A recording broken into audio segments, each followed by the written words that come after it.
Yeah, good morning, everyone. So, US market yesterday declined. That too mainly on account of fear about higher interest rate increase. And yesterday, few of the company had come up with earning. A few large bank, that is JP Morgan and Morgan Stanley. Both the bank has indicated caution about the futures, and that's why market became cautious yesterday. And we saw some decline in the banking stock yesterday in the US market. But the decline in the US market was lower than the Dow futures negative when Indian market ended. So I think decline in the US market is already in the price. Today, futures are more of a positive. Apart from that, the Asian markets are mixed bag. Uh, Part of it is included. Some of the markets are positive and others are a bit negative, but nothing alarming. Apart from that, the commodity, we are seeing oil again moving up over $100, whereas aluminum is plus by around 0.5 and copper is minus by 1.5%. Uh, we are seeing some sharp decline in iron ore and steel prices in China. Iron ore is down by around 7%, and steel is down by around 4%. There are some concerns related to property market in China, which is leading to expectation of lower demand for the steel, and as such decline in the prices of steel. We are seeing that. Uh, so overall, what we see that more of a flattish type of market expectations for today. I'll request technical team to take up from here. Yeah, thank you, sir. Good morning, all of you. Today we expect flattish note open and we witness to bounce back during the day. As long as Nifty hold 15,860, level, we expect reversal at this level. Yesterday we saw that the Nifty touch 15,860 and then again rebound and close above those 15,900 level. So we expect next immediate resistance around 16,040. Nifty managed to close above 16,040, and we expect further rally towards 16,130, 16,300 in upside. Downside immediate intraday support 15,900 and 15,860 at intraday point of view. Bank Nifty also trading near the resistance zone and support zone. So we expect a bounce back at this level. Next immediate resistance place 34,940. Above 34,940, 35,200, 35,500 next target for Bank Nifty. Support place around 34,460 and 34,270 at downside. Nifty Finance also trading near support zone and immediate support place around 15,630 and 650 at downside. Upside 15,850 is first immediate resistance. Above that 15,970 next important resistance for Nifty Finance. Stock specific, NOSIL looks positive at current level, and CCL product also looks positive at current level. Above 413, next immediate target for 430 and stop loss 402 at downside. Kotak Bank looks positive at current level. We see the positive momentum in Kotak Bank yesterday. We expect positive momentum will be carried towards 1820, 1830 in upside.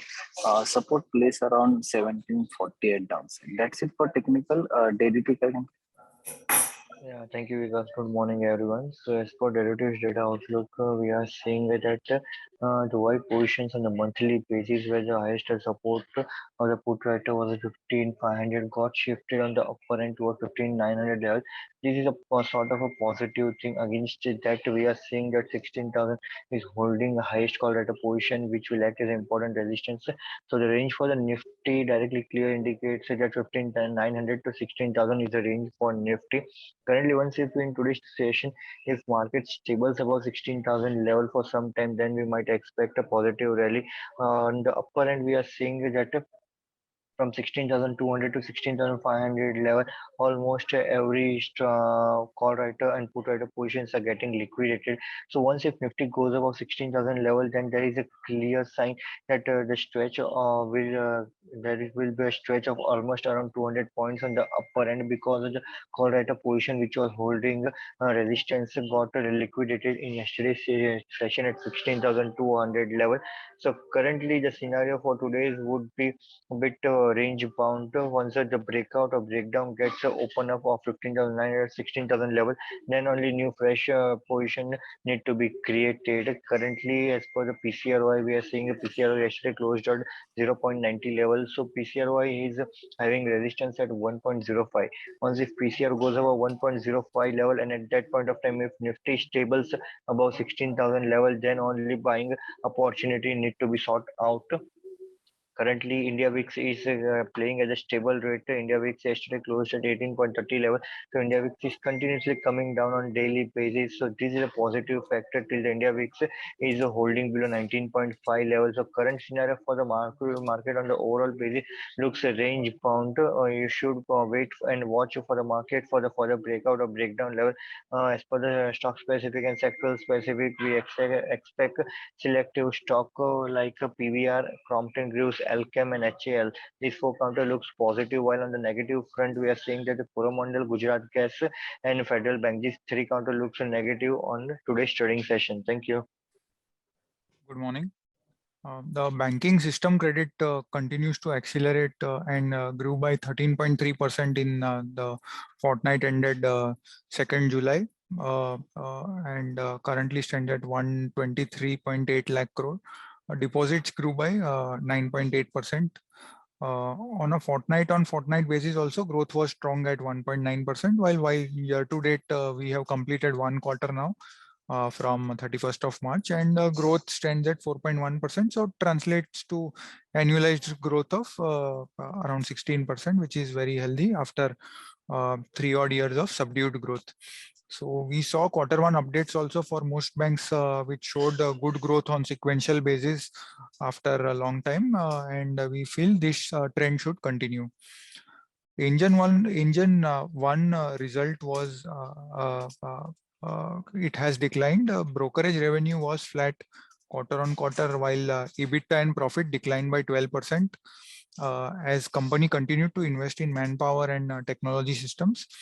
Based on monthly disclosures, we were already anticipating poor numbers from Angel and as well as all other broking companies. Company can be avoided in the short to medium term. LIC has declared its FY22 metrics yesterday, and it has declared its embedded value as on March 22, that is at 5,41,492 crores, which is close to the figure that it had declared during the time of its IPO for September 21.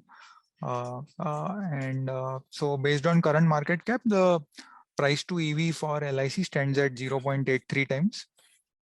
The company's AP stood at 50,400 crores in FY22, which grew by around 10% year on year, and the VNB margin expanded to 15% in FY22 against 10% in FY21, which is healthy improvement.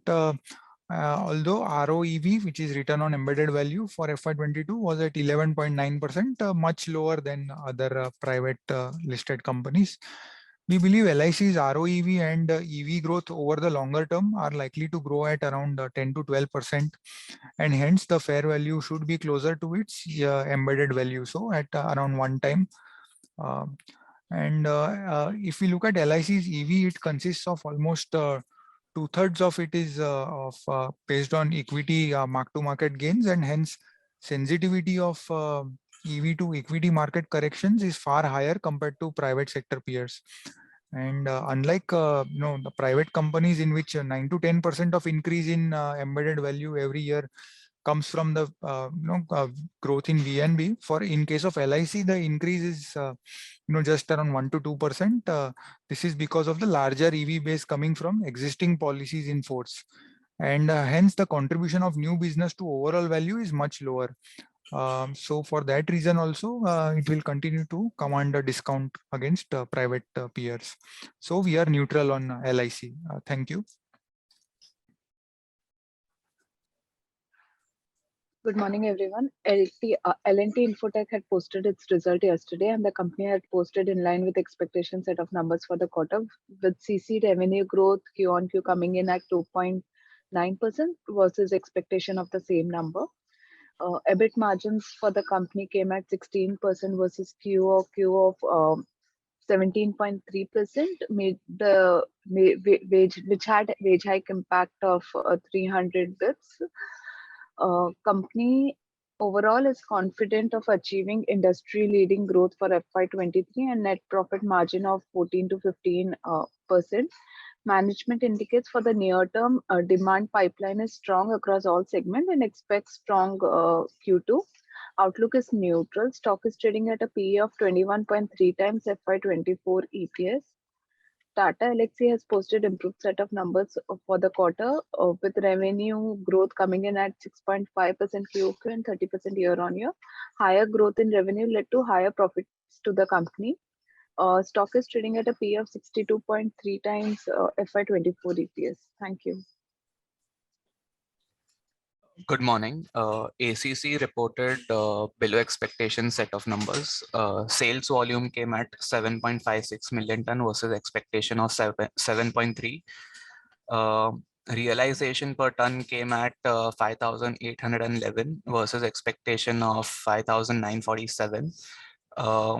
EBITDA per ton declined to 563, which is the lowest since Q4 CY16. Due to power and fuel cost, which has increased by 28% quarter on quarter and 58% year on year, which has significantly impacted company's EBITDA. Although the cost increase for the quarter looks higher on Q on Q basis, it was up by only 522 rupees 522 per ton on year basis, which means that the cost can rise further going ahead. So this is neutral for the company. Apart from this, Tata Steel Long Products reported declining set of numbers. Revenue came at 1994 crores versus 1800 crores sequentially. EBITDA came at EBITDA, it posted a loss of 67 crores versus 164 crores quarter on quarter.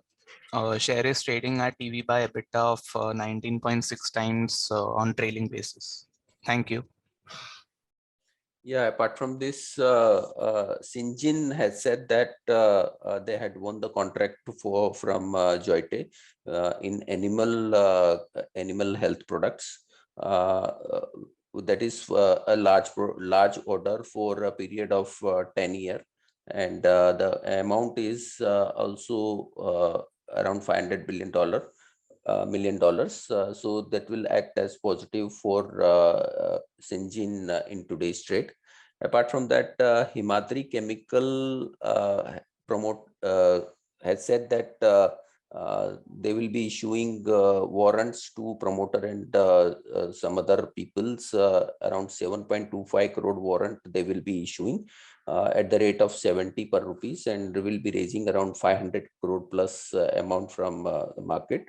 What we had said few days back that the valuation seems quite high for Himadri Chemical, considering that even if they report best performance best performance of similar to FY18 of wherein they had reported around 24% margin, then is also still the valuation will be at current price will be of around 7 times EV by EBITDA. Which currently the performance is quite poor for the company. It need to improve over there. So valuations looks fairly priced or overpriced for Himadri Chemical. Now results for Monday. Monday we have results of Bansali Engineering. So during this quarter, the prices of ABS, which is their final product which they manufacture, has declined from 2050 to 1880. So in the declining prices, we expect a result to be declining for Bansali Engineering in this quarter. Then Himadri Heidelberg Cement is likely to report number. Here again, what we had seen in the ACC that EBITDA per ton quarter on quarter has declined, and similar will be the case for Himadri Hyderabad in the Heidelberg Cement as well. And the expectation is of around 170 rupees decline quarter on quarter in EBITDA per ton, and volumes are likely to remain flattish quarter on quarter and year on year both. Then result for Tuesday. Ambuja Cement is likely to report number. Here the volume is expected to decline by around 6% quarter on quarter, but it move up by around 10% year on year. And EBITDA per ton is likely to decline by around 120 rupees quarter on quarter, which is comparatively lesser than ACC and even Heidelberg as well. So more of a neutral set of number for them. Then DCM Sriram will be reporting number. Here caustic soda, they are into different segments, mainly comprising of caustic soda, PVC, sugar, seed and all. So caustic soda prices remain stable during the quarter, though coal prices has increased. So maybe having impact of higher coal prices. So caustic soda result can come off quarter on quarter. Then sugar, this is a dull season, so will not be having any great result in the sugar segment. And seed is a positive this quarter. It's a key quarter for the seed business. So seed business will be reporting by a good number. And PVC, the prices has corrected in this last quarter. So overall seems DCM Sriram will be reporting declining set of numbers. So Hindustan Lever, the volume growth expected at around 2% in this quarter, and margins are likely to decline. Last quarter they reported margins of 24%, which is likely to come to around 23.3%.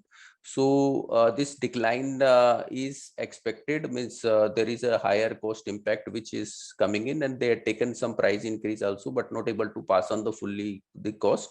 But going forward, as the raw material prices has corrected, so this margin declining trend will start reversing from the next quarter. So that will have we will have a positive commentary from the Hindustan Lever management. So outlook seems positive from here. Then JSW Energy is likely to report numbers, and numbers are likely to show improved number, wherein year on year revenue is likely to grow by around 30% and EBITDA is likely to grow by around 25%. Then Polycab is likely to report number. Here the numbers are also likely to show improvement, wherein revenue growth of around 33% year on year and substantial margin improvement we will be seeing in this quarter. Last year they had reported around 7.5% margin, and this year expectation is 13.5%. And even the last quarter also they are showing they expected to show improvement in margin from 12% to 13.5%. So result is likely to show a positive trend. Rallis India results will be more of a flattish, revenue growth of around 10% year on year and EBITDA growth of flattish, zero growth. AU Small Finance is likely to report number. We already know that AUM has grown by around 37% in their quarterly update company had said, and PAT is also likely to report similar type of growth of around 37%. So result is likely to show positive trend. Then HDFC Life is likely to report number on Tuesday. Here APE that is adjusted premium equivalent, is likely to grow by around 23% year on year. And VNB margin, VNB is also likely to grow by around 32%. So result is likely to show positive trend.